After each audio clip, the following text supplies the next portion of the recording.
Welcome today, everyone, to the Friday afternoon ShareCafe Hidden Gems webinar. There's plenty going on the market at the moment with lots of heavily oversubscribed capital raisings and some massive daily share price volatility. It is a time to be cautious in markets. It reminds me of an old broker I used to work with who used to say, the party's not over, but I'm dancing real close to the door. But it appears the party might continue next door.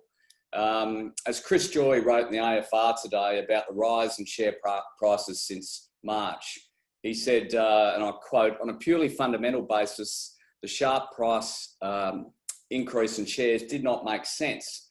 But if you then overlay central bank control of asset prices through unrestricted quantitative easing, it was easy to understand. Put another way, it was rational to think about seemingly irrational price action. And perhaps the biggest lesson is that you cannot set and forget in portfolio construction when markets are more inefficient in respect of valuations." I think that's a good point to raise in the markets we're in at the moment. The purpose of these webinars, of course, is to kind of help you de-risk, help you to understand the companies, their business models. A lot of these companies you may not have even heard of. So it's more important than ever to understand where you're investing. Today, we're going to look at a healthcare platform, a tech and software developer, and then we'll be looking at cancer treatments. For financial advisors and brokers, there's CPD available if you're online for the complete session. For those of you who would like to ask a question, please type in a question. Raising your hand won't help us, we can't see you. So type a question into the Q&A box and we'll have that answered if time permits. Okay, first up, we have JX Healthcare, ASX code JHL, with a market cap of 5.3 million. The stock's down around 5% for the year. The company offers the complete patient engagement platform. JX Connect provides all the tools needed to improve patient experience and boost patient engagement with a hospital or practice. And that includes SMS, campaign management, online appointment booking to patient self-check-in and customizable surveys, everything that is needed accessible in one easy-to-use interface. We have with us the chairman, Michael Boyd. He's been involved since the inception of the company 11 years ago. The company's based in Melbourne. Michael's in the UK. It is the middle of the night, so we appreciate his time. Michael, over to you. Thank you. Thank you very much, Tim. Yes, and good morning or good afternoon, wherever you are. Our company is a very straightforward company in the types of services that we offer. And I'm not going to go through the individual applications that are there, but our ethos is that we want to serve the GP or the healthcare professional in communicating and having information shared with their patients in an online or in the cloud solution that is as easy as possible for them to use. Professionals, like doctors, like anyone else these days, very time constrained, and we look to service them in that way. JX as a company has a long lineage here in the UK. It's been going since the late 70s, and for anyone who's travelled over here, you'll be aware that there's the D900, which is the original red LED board that used to flash your name up to tell you to go through to your doctor's treatment room. Now, that lineage has led us to have a large number of locations here.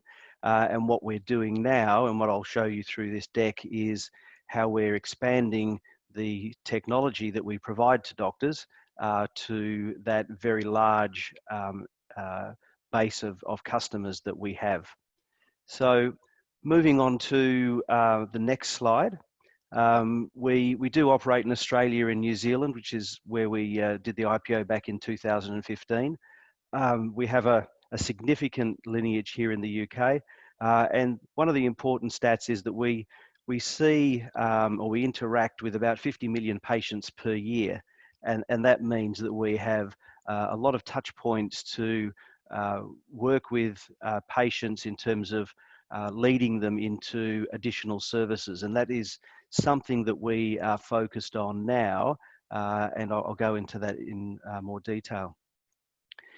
One of the exciting things that we've done over the last couple of years is move from an on-premise offer, and the on-premise offer is located in the clinic or in the hospital, to in the cloud.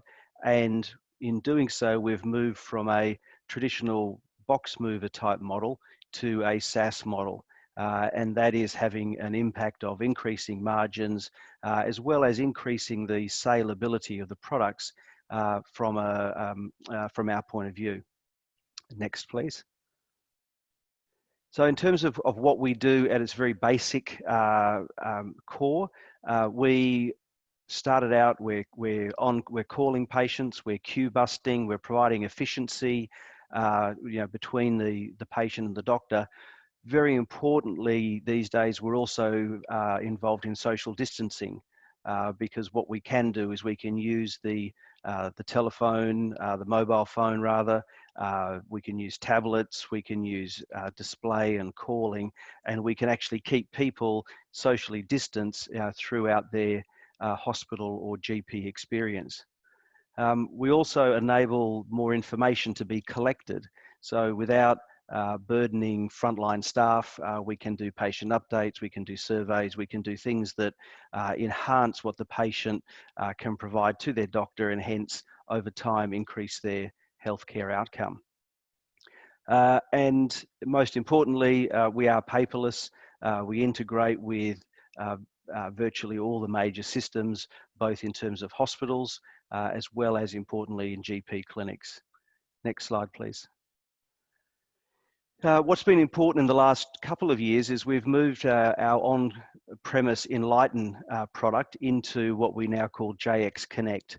And JX Connect is very important because it strengthens the bond between the GP clinic and the patient, and it allows us to put more products down that pipeline where we already have customers and users.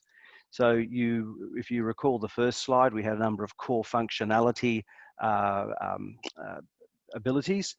We now are adding to those abilities at very low cost and increasing the amount of information that we share, and therefore we also can increase our revenue per customer.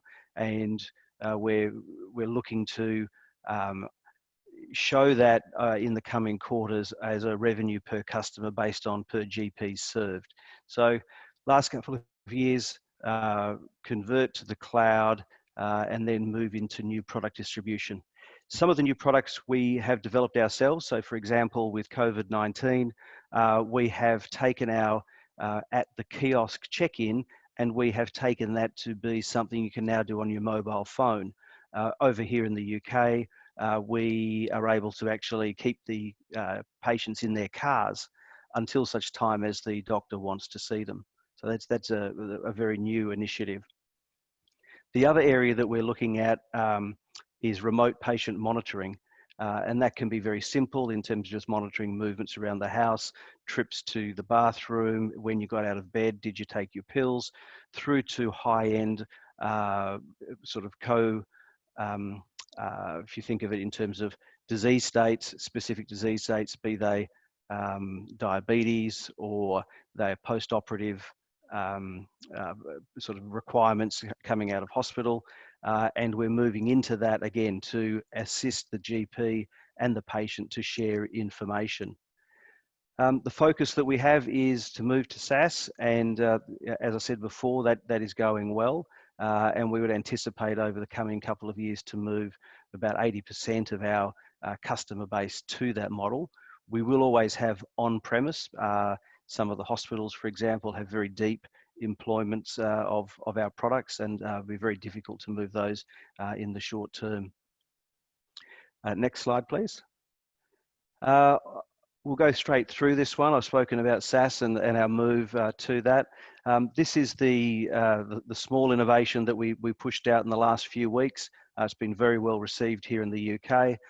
It effectively provides a socially distanced experience for the patient, and it requires no download on their behalf. It runs automatically from the practice once they're within the desired location, and of course it is extremely quick and seamless. And as far as the clinic goes, the patient is in a safe location, able to be called in quickly, and everyone maintains that social distancing which is required. Next, please. We recently announced a license deal with LifeSpot, another Australian company involved in monitoring devices, and we are poised to roll out the first of one of their products, which is FeverTel, over here in the UK. We are exclusive on that in the UK, and we're looking forward to the next couple of weeks to move it out to not just our NHS clients, but also to corporates such as banks, insurance companies, security firms, as well as non-government departments like education, for example. It's a great product, and we'll see how that goes.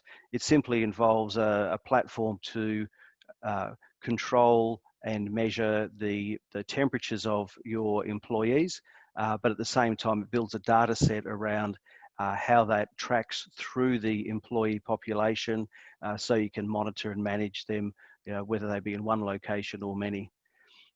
Again, important here is that we are working between the GP and the patient in order to enhance the information set that the GP ultimately gets. Next, please.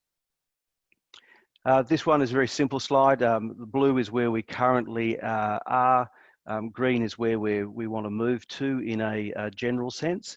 And then probably added to that slide would be the remote patient monitoring, which again sits with primary care, but in some cases can be across in social care or community care. And that's a slightly different marketplace. But we are seeing demand for that, particularly now that a lot of medical programs and protocols are being reevaluated around social distancing practices. Next, please. Some of the partners that we work with, Cerner, it's a global EHR system. We are their preferred partner worldwide for kiosks and arrival solutions. We recently completed our first Cerner New South Wales project, which is now going live up in New South Wales. The others, InterSystems as well, they're an EHR operator. The rest are practice management systems, or PMSs. Best Practice and Medical Director, the two leading Australian ones, and then the rest across here in the UK. And probably the next slide, I think. From our 4C at June, we run on a calendar year. So that was our half year. We're cash flow positive, which is good. That's a first for us. So we're moving into new territory. As we move further into SaaS, we would anticipate that would continue. Traditionally, September is a quiet quarter for us.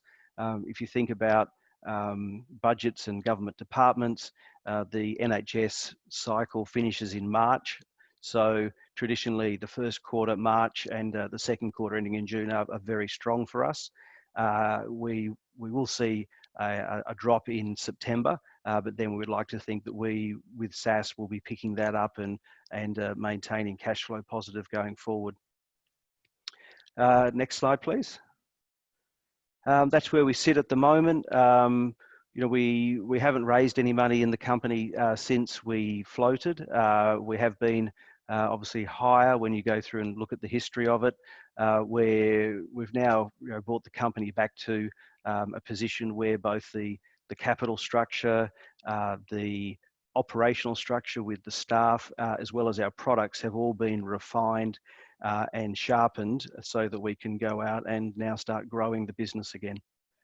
Next slide, please. Really a summary of some of the things that we're looking at in detail. Our core ethos has not changed. We don't see ourselves as being a medical expert. We want to enhance the GPs and the hospitals that we work for in terms of their capabilities. There is plenty of room for that. and we look forward to working with them to bring more products to the market over the coming months and years. And I think that is it. Thanks, Michael. We've got time for a couple more questions, if you don't mind. So the SaaS model or subscription model, I assume, is the hospitals pay based on the number of patients. Is that how that works? The way that we work, we provide a platform where all of our services can be put in. So, for example, we might have a clinic that has our arrival solution, but is not running display or campaigns. What we've done is, rather than have those as standalone to be installed modules, they are live on the customer's screen, so they can at any point look at them, play with them, and then subscribe to them. And what we are obviously then doing is marketing to those patients, to the GPs, the benefits of using all of the system rather than just part of the system. And that's quite a change in previously, where we had to physically deliver a kiosk and physically install it and wire it and do those things, which obviously was time and money and took away from margin on product. And there's a couple of questions here on what's your competitive advantage? Who are the competitors in this space? Yeah, look, there's two distinct markets. So in Australia, we are probably we're not the biggest operator in Australia. We have about 300 odd sites that we look at. They're predominantly GPs. We have now 5 hospitals in Australia. So we started with none back in 2015. Hospitals are a slower, longer lead cycle. Having said that, our book at the moment is very full in Australia for hospitals. In the UK, the market is a lot more mature. We've got some 3,500 sites, some 4,500 display screens. And the display screens are interesting in the fact that, we haven't really fine-tuned the revenue model on how that will work. We're currently, looking at that. We have over 45 hospitals here in the UK. And again, it's a mature market. The process here is trying to make the products cheaper, more accessible, and therefore grow the amount of product that we can sell to each individual customer. So we, for example, would rather the customers have our display and arrival solutions, not just our display and have our competitors' arrival solution. I see. And so COVID obviously presents an opportunity, but does something like telehealth and that sort of engagement affect your revenue model? Yeah, well, we haven't gone into telehealth. It was swarmed upon by, everyone from the practice management software providers to here in the UK, the NHS did a blanket deal with Microsoft to roll out Teams. So we didn't really see a consultation telehealth. We've focused instead on telehealth that involves monitoring and the ability to share that information back to the GP or a healthcare provider. That is a market that is actually growing significantly. And it's growing not just because of COVID, it's also growing because the technologies are there, as well as the cheapness and the continuity of that care ability is becoming better and better every day. So if I was going to tell you what we're focusing on, particularly over here with 65 odd million people, we're focusing on remote patient monitoring, and we're going to grow it organically as well as acquisitions. So that would be the space to watch. So that remote patient monitoring is the same SaaS-like model that's kind of. It is. Typically it's an installation, again, a very low cost. So either products delivered to the house, and it's a monthly transactional fee. It's very straightforward. Okay, great, Michael. Appreciate your time. We also appreciate knowing the hour that it is in London at the moment. So absolute pleasure. Thank you. Thank you very much. Thank you all. Next up, we have Linus Technology, Technologies, code ASX code LNU. It's got a market cap of around 24 million. It's produced a 1 year return of up 14%. LNU has cracked the code that makes hyper-personalised video possible, something we may need explained. They transform cumbersome static video files into dynamic virtual files that can be easily manipulated on the fly, delivering an enhanced custom experience for content creators, distributors and consumers, perhaps something ShareCafe can use. We have with us the CEO and Executive Director, Chris Richardson. Chris, thank you for your time. Over to you. Thanks, Tim. Happy to be here. And I'll do my best to explain those buzzwords that came across at the beginning. Linus Technologies has a fundamental paradigm shifting technology in the video space that really can impact the entire video value chain from camera to final screen and playout. But what that really means is that we are able to make, in a practical sense, all of the world's video accessible as data. And that's truly, fundamental shifting across a number of different verticals in what I'll loosely call a personalized video context. And I'll get into what that means in a minute, but it really does impact a number of different vertical industries, from corporate communication to sports and sports betting, to news, to education, even the security and defense space, which obviously there's a ton going on there in the world of video. Our vision is to enable all of these verticals and many, many more to genuinely change the way they deliver video in a way that makes it meaningful and impactful to the individual consuming the video. Go to the next slide here. Our strategy, we came into the markets in April 2016 as a very, very pure tech startup. We had a number of patents around this technology at the time, but no product. And so we went through the process of turning those patents into a SaaS platform. And we sell in a B2B model to content rights holders. So anybody who has the right to a video is a potential client of ours. That could be an individual sports club, or it could be a commercial broadcaster like a Channel 9, or it could be a broad web property like an ESPN.com, or anywhere in between. And the point that we're at in the company is to deliver on commercial validation through replicable solutions. So we've completed the product, we've launched it as a SaaS platform, and we've secured a number of deals across several of those verticals that I discussed initially. So we've had a significant win in the corporate communication market with Live Tiles. We have a number of clients in the sports vertical, and we've recently announced a win with a client called Grapha in the news space. The point, however, of these wins is not so much that they're immediately revenue generating. They're all going to lead to a sizable amount of revenue for the company. But more importantly, they're replicable solutions. When I say we want to change the entire world of video, I really mean the entire world of video. And today, nearly 80% of the traffic on the internet is video. So that's a big mission to accomplish. And it's not the kind of thing we're going to do by going out and hiring 50 or 100,000 sales reps of our own and knocking on every single door of every single vertical. We're going to get to scale through our channel partners. And we have established relationships with a number of small vendors around the world, but far more significantly, we have all of the big boys in our stable. We have a global collaboration agreement with IBM. We're in the Microsoft co-sell program. We're an Amazon reseller program.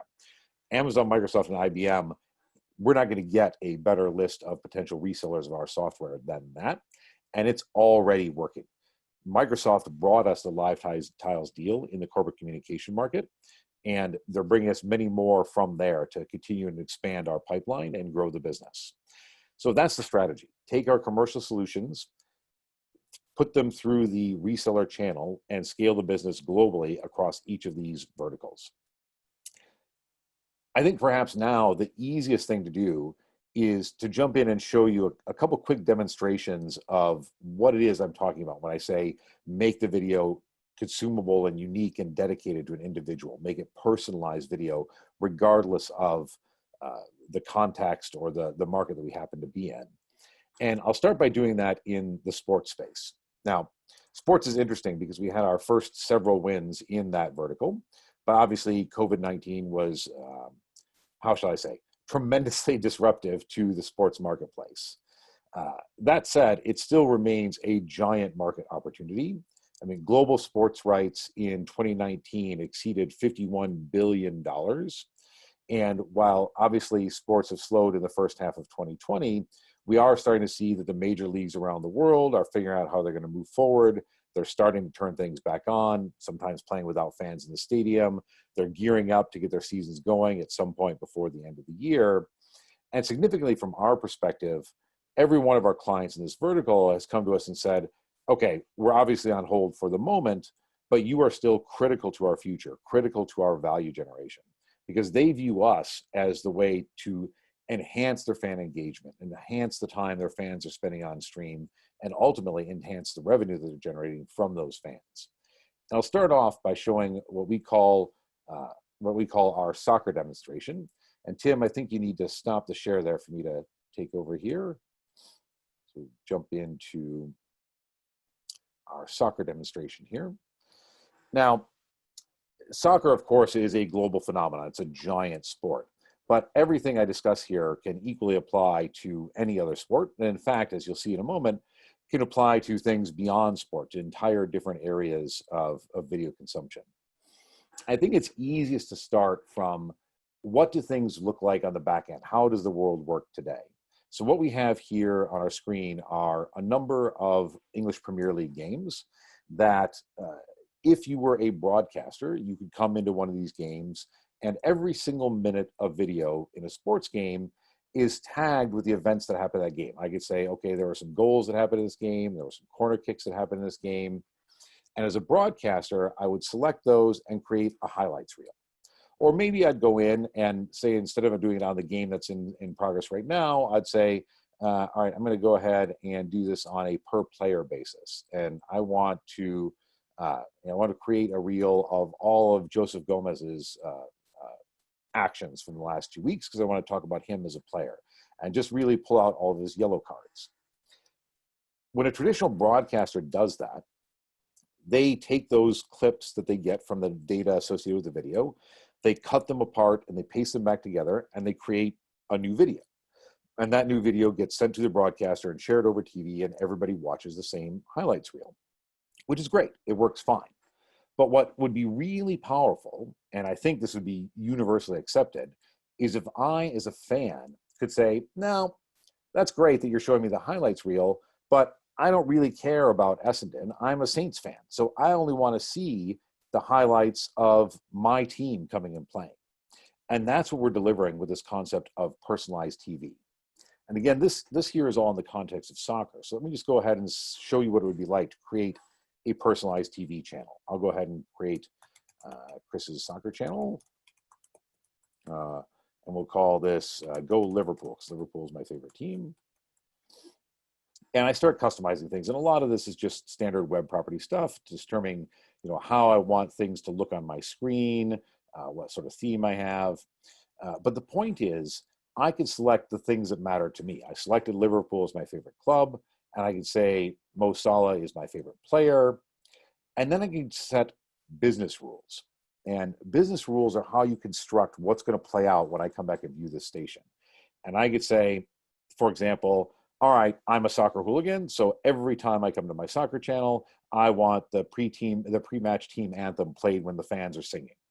And of course, I want always to see any game highlights that come through. I, of course, want to see the post-match press conference. If my team is mentioned in the news, in the sports news, I want to see that section of it, but I don't want to see the rest of the sports news. I don't care about anybody else. I hate Monday Night Football, so I never want to see that. Soccer Saturday, I love. If there's a new episode of that, I want to see the entire episode of that program. Sunday Supplement's okay. I only want to see the parts that talk about, again, the player I selected, Mo Salah, and Liverpool team. And I create these rules that generate for me a TV channel of exactly the content that I want to see. And then from that point forward, every time I come to my broadcaster who has the rights to this content, again, whether that be, an AFL league or an AFL team or a broadcaster or a sports property, every time I come in, I see my channel uniquely generated for me and instantly updated with any new content that may have arrived since the last time I came in. And actually, as you see here, I just created this channel, Let's Go Liverpool, but I have a few other channels that I created previously. And I think it's pretty easy to imagine that, okay, those are the business rules that I selected from for soccer. But if this web property that was a customer of Linus had access to other sports, I could easily change those rules so that apply to soccer and AFL and NRL and cricket and gridiron, US football, whatever the case may be.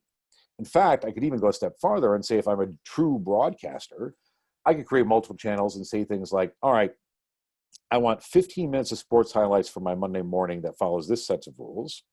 And then for evening entertainment, I want the same set of rules, but only 5 minutes of highlights.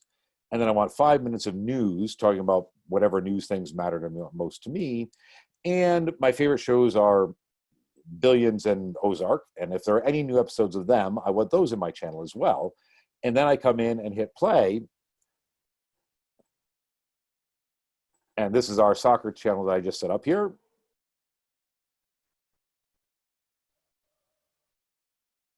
Which instantly is kicking off as I requested. Every time I come watch my soccer channel, I've got the fans singing the opening theme for Liverpool.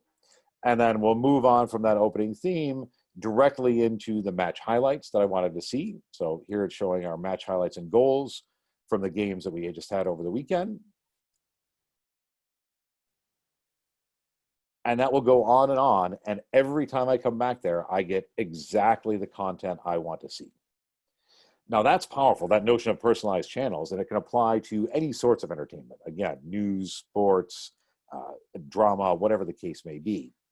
But I want to give you one more example, which is in the corporate communication space, because I think everybody knows that corporate communication has gone a little nuts in the COVID era. It's really kind of a generational shift in behavior in terms of how we interact with each other.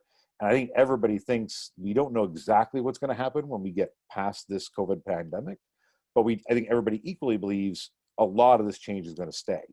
Of course, some people will go back to offices, but there's going to be a lot more long-term continued reliance on distance interaction, on video conferencing. In fact, the numbers that you see are astounding. Zoom back in April was doing 300 million users on their platform that we're using here today. Microsoft Teams, which was a year ago just a tiny bit of the Office 365 suite, they're up at 75 million daily active users. This stuff is going nuts. But as I sit there as a participant in these conferences or as a presenter in these conferences, as I'm sure many, if not all of you have done, these things are recorded. And that's great, but how often do you actually go back and look at what was in that recording? If I'm inside a business meeting, how often am I going to go back and sit through one of these recordings to find out exactly what was said? And I'm pretty sure the answer is 0 times. Nobody ever does that. And the reason nobody ever does that is that you can't extract the value that you need to extract from the video. So just to show exactly what I mean here, again, we'll just real quickly here. I'll log into what we're doing with the Live Tiles group. And Live Tiles, as I mentioned, they came to us from Microsoft. They were a direct result of our channel partnership relationship with Microsoft. And they are out actively selling this product now, which is using Linus on top of a solution that combines SharePoint and Azure and Office 365 to allow people to extract content from their videos. And this what I'm showing you here, we characterize it as a demo, but this is really what they actually did internally with their company when they were building out and integrating our product to their solution. And for example, we can look for something like, what's a good example? We can look for, well, let's say we want to look for all the meetings where Simon Tyrrell was in the meeting. Simon's the head of product, and We know that he was in meetings, and I want to see all of the meetings where he was involved. And I want to see any time that he's talking about a product called Hyperfish, which is something that they roll out. And I want to go ahead and say, okay, Simon Tyrrell talking about Hyperfish in a meeting where the subject of the meeting was product. This is a product meeting. And then I can instantly go and search and find a video that pulls out all of those criteria I just mentioned. And so you just heard right there, that was Simon speaking about Hyperfish. And that ability to go in and instantly pull out the information I need from videos in a way that you can only do today with text, right? You could look in a book and pull up the index and search through it. You can't do that with video. And imagine the power if I'm a CEO and I want to see how my messaging is working across the company, or I'm a sales rep and I want to hear how many people are talking about the quota, whatever the case may be. My ability to get in there and get that exact detail I want, that's the same capability we're doing for sports and TV. It's extracting just the pieces that matter to me as an individual. Tim, if we can jump back to the slides there, I think that's a good overview of what some of the basic capabilities of the product are.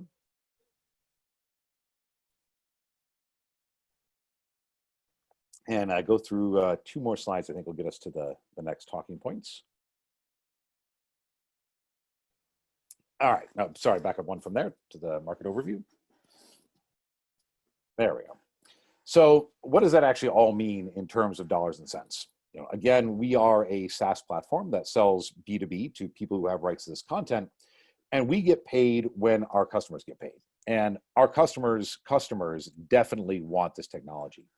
There's a company called Quantum Market Research that did a survey, and I don't know if it'll actually be downloadable directly from the Zoom here, but we can certainly get you a link to this report that shows that 96% of UK soccer fans are likely to use personalized channels.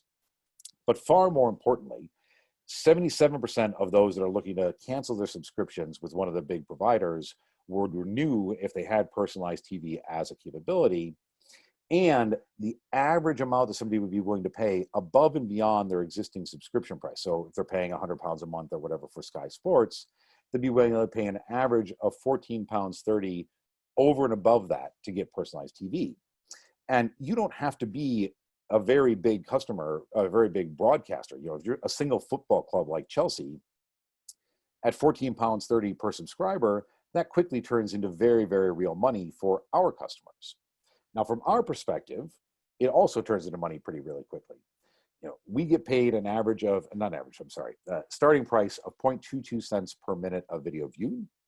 And if you look at a typical use case for a small broadcaster, somebody with, say, 2.5 million subscribers, and I say small, if you think of an individual football club like Chelsea, how many global fans do they have? 200 million, 300 million? So if they can convince 1% of their fan base to subscribe to the service, that quickly gets us to that 2.5 million number. Never mind, you know, the hundreds of thousands of other smaller and niche providers out there. So 2.5 million subscribers, you know, 50 news shows that come out per month, 90 minutes per game. That gets to about about 600 minutes per video per month, which results in about 1.87 million in revenue to Linus from, again, a hypothetical small broadcaster like this. So any one of these clients that we've talked about, our sports clients in soccer, our news clients like Grapha, our corporate communications clients like Live Tiles, any one of them could quickly be a life-changing moment in the time frame of Linus and actually get us to a point of being cash flow positive. And we have many, many, many more of those in the pipeline. So reiterating back to the original point, where are we in terms of where we are as a company? We have a little bit of revenue right now. We have commercial validation across a number of sectors. We're in a great position with our partners, Microsoft, IBM, and Amazon, where they're bringing leads in that are driving us forward in giant opportunities across all of these sectors. And that's kind of it. I guess from a corporate overview and share price perspective, as Tim mentioned, we're valued at about 22 million Australian right now. That's a little bit off of our highs. We're good on cash through the end of the year. And it's just at this point about knocking down a few more of these deals, getting revenue coming in, and away we go. Thanks, Chris. That's fascinating. I think the participants are going up, and so is the share price as we're talking. I hope so. We don't have any time for questions. You've gone a little bit over time. With my side, I know there aren't too many highlights. It's probably one of the problems I've got. But what I'd like to do is to follow up with you with some further content, and we'll chase up and answer these questions with the ShareCafe audience. That sounds great. Thanks, Tim. Great, thank you. Next up, we have Prescient Therapeutics, market cap of 24 million. It's up 54% for the year. ASX code PTX. The company is a clinical stage oncology company developing personalised medicine approaches to cancer, including targeted and cellular therapies. It today announced a research collaboration with the world-renowned Peter MacCallum Cancer Centre. We have with us Stephen Utomi-Clark, who is the CEO and Managing Director. Stephen, over to you. Thank you for your time. Thank you, everyone. Thank you for your time. Great time to be talking about Prescient Therapeutics. We're an oncology company. We're developing innovative therapies for cancer and dedicated to cancer. I don't even have time to talk about all of the different arms to the business, but I'll just touch on it here and we'll whip through quickly. But on this slide, you can see our foundational assets there, our targeted therapies, PTX 100 and 200. They switch off problematic switches within a cancer cell that drive the cancer. They're in the clinic. That was 7 months ago. We were just that. Since then, we've strategically built out our pipeline into cell therapies, which, as the name suggests, using a living cell as a medicine. And this is changing the game for many, many different diseases, and cancer especially. So today's announcement with Peter Mac fits into that column as well. We're doing another initiative there with another company. Really, the game changer is Omnicarr, which is next generation CAR T therapy, where you're weaponizing your own immune cells against the cancer. And we've got a cherry on top with coronavirus program that the Doherty is doing, but we're focused on cancer. So if you can just flip over to the next slide, please. Again, we've been very, very busy. This isn't even updated, but lots and lots of news flow, and we've been very productive. On the next slide, you can see that our business model is really simple. License from the best, and we work with the best. All of our technologies are from the best institutes in the US, and we've worked from the leading lights all work with us. Bottom line is, it's sleep at night science. This is not it's not flashy or with no substance behind it. This is proper research from the best names in the business. And we're basically standing on their shoulders. So, and we continue to work with them post-licensing. So we work with the best and punch well above our weight. So on the next couple of slides, I only have time to just touch on some of these clinical stage assets. PTX 100 is licensed from Yale. This is in the clinic at the moment. If you can move over to the next slide, please. There's a problematic switch called RAS. And this basically is driving so many different cancers. We're conducting a really innovative study called a basket study. Instead of looking at just gastric cancer or lung cancer, we don't care where in the body the cancer is, so long as it's driven by this particular mutation. When you think about it, you have more genetically in common with your relatives who may live in different postcodes than you do your next door neighbor who shares a very, very similar address to yours. And so it is with cancer. And we're now looking, instead of indiscriminate medicines, looking at very personalized therapies which address the problems that are driving the cancer, the switches. A couple of days ago, we announced that this study is progressing under the leadership of Miles Prince, arguably Australia's most renowned oncologist, cancer specialist. And we're already seeing clinical activity, patients who have failed many, many therapies showing stable disease or better. One patient's even showed improvement. So this is underway. This could be a game changer for Prescient just on its own. But I'll move over onto the next one. This is targeting a different type of switch called AKT. We've demonstrated this in 3 studies where we've got clinical activity so far. The first one being on the following slide is AML, which is an awful blood cancer. AML is the following slide, sorry. There we go, and the next, yeah, so what we can see on the following slide is that this guy was the first guy to get a treatment for AML approved in 40 years. This is a disease where you die right quick, unfortunately. It's really sad, 3 to 6 months from diagnosis. And in this study so far, we've had 3 complete cures, complete responses so far. So that's a fantastic outcome in this space, and we put out an announcement on this that this is progressing as well. It's also been in 2 other studies. On the following slide, you'll see a breast cancer study. Next slide, please. Basically, this was a phase 2A study. We showed a 91% response rate, 2 women completely cured, 8 with partial responders. There was another patient who sadly passed away due to chemotherapy-related toxicities, but she had a massive tumour completely disappear.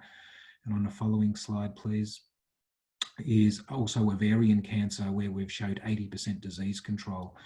So I realise I've just raced through 3 studies. Any one of them could be a company maker. Any one would typically be an ASX-listed company. So we've got PTX 100 in a really novel basket study. We've got PTX 200 in AML, and also data in breast cancer and ovarian cancer. Any one of these could be a game changer. But in the time I've got left, I want to tell you about the most exciting field, probably of medicine altogether, and that is something called cell therapy. Next slide, please.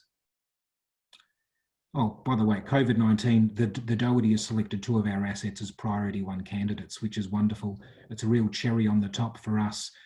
2 free kicks in front of goal. We're focused on cancer. They're running, they think we've got a 2 priority 1 candidates. This screening is going to take place in the next couple of months, and you can imagine the value that would add if they're positive. So moving on, please. So cell therapy enhancements. I'm going to talk to you about something called CAR-T, and this is so exciting. For the very first time in human medicine, we're daring to move the conversation about cancer towards a cure. And as the latest data point in this, at the world's biggest cancer conference just in June, once again, CAR-T stole the headlines. Johnson & Johnson announced that in a myeloma trial using this new modality called CAR-T, they had a 100% response rate. We have never seen anything like this in the history of medicine. And this is why CAR-T is gaining all of this attention. Next slide, please. And here's how the process works. A patient gets blood taken from them in the hospital. Moving back, please.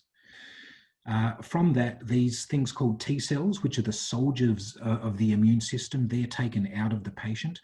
Now, these T cells don't currently recognize cancer because their receptors don't recognize the cancer. But outside of the body, we genetically engineer these receptors that are capable of recognizing the cancer. What we're doing by doing this, we're turning these little lapdogs that are sitting there bouncing around the cancer and don't recognize it. You put a new nose on that dog, and it is now capable of sniffing out and attacking all of these cancer cells. Millions of them are grown up, and they're infused back into the patient. So they're getting a turbocharged version of their own T cells. And T cells, nothing can get rid of foreign invaders like a T cell. It's the ultimate weapon against cancer. And that's why we've seen those stunning responses. Next slide, please. And it's not science fiction. This is a real product, or several real products today, saving real patients and earning real dollars. The University of Pennsylvania, an Ivy League uni in the US, were the ones to pioneer and maintain the world leaders in CAR-T. Novartis licensed the very first one in 2012. It's now approved. It's also approved in Australia for a couple of blood cancers. That little bag of cells there is $500,000 of treatment. And it's $500,000 because it works, and it's also a bespoke treatment, and it's opened the door to a multi-billion-dollar industry that is changing the face of cancer. Next slide, please.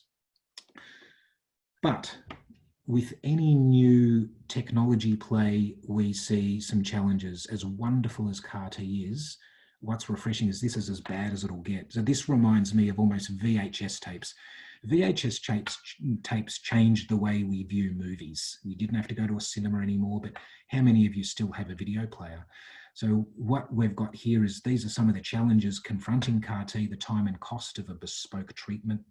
Safety and control go hand in hand because this is actually a living medicine you're giving with no control post-infusion. And targets and escape. If the tumour mutates, all of a sudden this CAR-T has lost its nose again. Whoever can solve even one of these problems is going to change the game for everyone, including itself. And with the following slide, you'll be able to see this is the perfect introduction to Omnicarr, which we have licensed from the home of CAR-T, UPenn. Prescient is the first company since Novartis, I'm led to believe, that has successfully licensed a CAR-T technology from Penn. And it aims to solve these problems that I just described: safety, flexibility, control, and not only will work for us, but will work for third-party approaches. So this is a game changer from the people who invented this, this new modality. So next slide, please. It basically works by modularizing CAR-T. You've got, basically one half of the Velcro sticking out of the cell, and the nose of the CAR-T construct that finds and attaches to the cancer has the other bit of Velcro, and it forms a union inside the body that creates on-demand controllable tumor killing. This sounds simple, but how often do you see the most efficient solutions are those that are elegant and simple and maybe even obvious? And it is no truer than in this case right now. But on the following slide, you'll be able to see these are many of the limitations of current generation CAR-T and how they can be solved with Omnicarr. And I'll just touch on these on some of the following slides. If you can move to the next one, please. At the moment, you've got no control over this living cell. You can only guess what the dose is going to be. You don't want to give so much that it's toxic and so little that it doesn't work. But with Omnicarr, you can actually titrate up the dose and have control for the very first time post-infusion. But more than that, if in the following slide, you'll see if there's a runaway event and a patient does happen to have a deleterious event, a toxicity. At the moment, sometimes this is killing patients because they're swarmed with inflammation as a result of these turbocharged cells. At the moment, the only way to do that is to treat the symptoms. But with Omnicarr, if you stop administering the binder, you can switch off the therapy inside the patient like a remote control. But more than that, you can safely reactivate it by re-administering the binder. So this feature alone is going to be a game changer to CAR-T and be able to bring it to so many patients who aren't just at death's door, earlier in a disease process, and even things outside of cancer like autoimmunity, where the risk reward doesn't make sense. You change the risk equation, it changes the reward equation, and you can administer these therapies, life-saving therapies, to so many more patients. Next slide, please. As I said, one of the key chinks in the armour of CAR-T is what happens if the tumour mutates. All of a sudden, the CAR-T's lost its nose again. No longer, you can redirect this same cell product due to modularity by switching out the binder. You do not need to do another cell run, another administration. You can chase the cancer and hunt it down and kill it by switching out the binder. But on the next slide, you'll see something that's actually even more powerful, and that is targeting many of them all at once, many of these antigens all at once. That is not only going to provide a much broader upfront immune response, but it is going to prevent escape, and this is going to be so important in targeting solid tumours, which CAR-T is yet to conquer. Why? Because solid tumours have many of these different antigens, these proteins on its surface, and this is the perfect way to address it. Next slide, please. And what we're showing on this slide is, basically you've got the unparalleled cancer killing capabilities of a T cell, and you're combining it with the control and flexibility of a drug. You give a little bit of binder, it will kill some of the cancer. You give more of the binder, you kill more of the cancer, and the subjects live longer. Basically, control and obedience is impossible to get in a biological system until now, which is just incredibly exciting. Next slide, please. So when you've got a platform that can do almost anything, what are we going to do? Well, we're undertaking a strategic review right now to cherry pick the absolute best of the best applications for us to create next generation CAR T therapies in-house, and we'll be articulating that very soon. That's going to be important. We've heard, feedback from shareholders, Stephen, you've got the keys to a Ferrari, but where are you driving it? We're going to be announcing that in the coming quarter, and that is going to be a point on the horizon. We can articulate that development plan, and it's going to be very exciting. But just as important as all of that is the ability to collaborate with anyone else in CAR T. As the world moves towards CAR T, anyone wanting to make their products safer, more controllable, more flexible and adaptable, i.e. making next generation CAR T, they should be speaking to us. So we've got the ability to light as many fires as possible. This is its own scalable business model and has the potential to monetize this asset earlier and multiple times over. Instead of having to wait long into the future to monetize a development program, this sort of changes the whole business model for the company. It is highly relevant. We've got the right drug, so the right platform at the right time in the right space. Next slide, please. And obviously there was a whole bunch of deal activity a couple of years ago, Kite being bought by Gilead, Juno bought by Celgene. In fact, the founding scientist of Juno has just joined our board, Alan Ebens, recently. He saw Omnicarr and just couldn't believe it. He said, Stephen, this is the holy grail of what Juno was trying to achieve. So what we've got now is this was the first generation. We've now got next generation. A second mouse will get the cheese, many believe. On the following slide, you'll see some evidence of the start of that. Is a company called Xiphos. They had a similar modular approach to CAR T that but without going into the detail, we believe Omnicarr is superior on many fronts. They were also at a similar stage of development, and they were bought out by Astellas on Boxing Day last year for $665 million US. Why? Because they're in cell therapy, they believe that's the future, but they could see the problems that they had and knew that modularity was the answer to their problems. So this is the first evidence that people are now looking at next generation approaches to really bring this to many more patients. And this is basically where we are at now. So next slide. So that's it. That's Prescient in a nutshell. You can see we've got these foundational assets. They're fantastic. They're being progressed now. We've got this second column here, third-party cell therapy enhancements. Peter Mac is the latest announcement of that. We again, license from the best and work with the best. And the game changer is Omnicarr. We've got the right product at the right time that's going to be relevant, not just for us, but to enable the entire field. We've got it from the home of CAR T who developed this technology. And I think Australia should be very, very proud that we've managed to secure a really relevant, weaponizable asset like this in the fight against cancer. So that's the presentation from Prescient. I couldn't be more excited. All the planks are now in place. We're topping up our already healthy balance sheet at the moment with an SPP, which will close very shortly, and that's been very well subscribed. Really good time to be involved with us with all of these parts in place and the resources to really pursue them. So watch this space. Great time to be involved.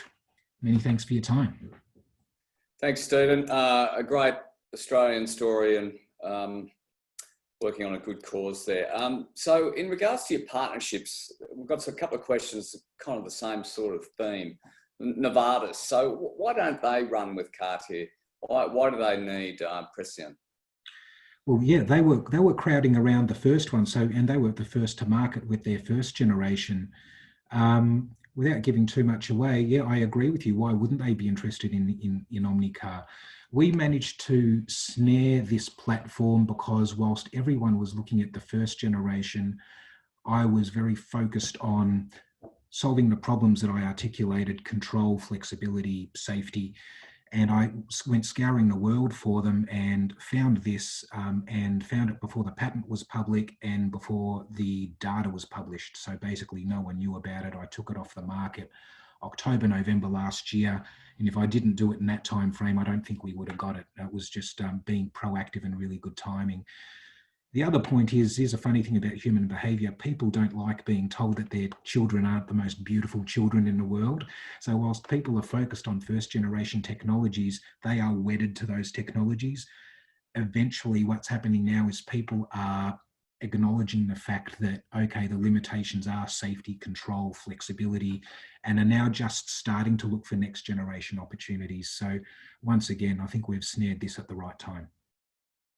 And also, Stephen, your announcement today in terms of the research collaboration with Peter Mac, can you give us some more details on that? Yeah, absolutely. This is about creating enhancements to first generation CAR T therapies and without giving too much away, increasing their efficiency and increasing their potency. And that is going to be relevant not just for first generation CAR T, but also for the next generation as well. And in a similar way, this is going to be like an Intel Inside model. What we would like to do is this is going to produce technologies where we're going to be the Intel chip in everyone else's computer. And Peter Mac are at the forefront of this, and that's what we're developing, is things that are relevant today to third-party CAR T programs that, again, can be used in return for licenses. And time for one more.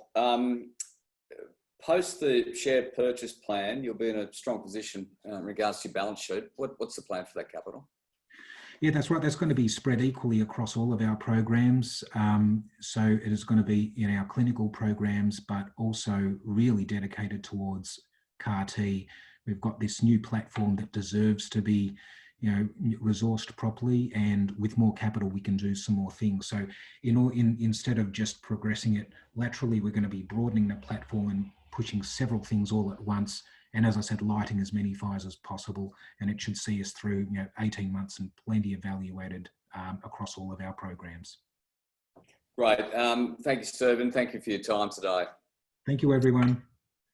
That's all we have time for today. I think you can all agree there are some great company stories out there, and several I didn't know today. So we accept all your feedback. Happy to shoot me an email if you've got any suggestions for these webinars. Thanks again for your time, and enjoy your weekend.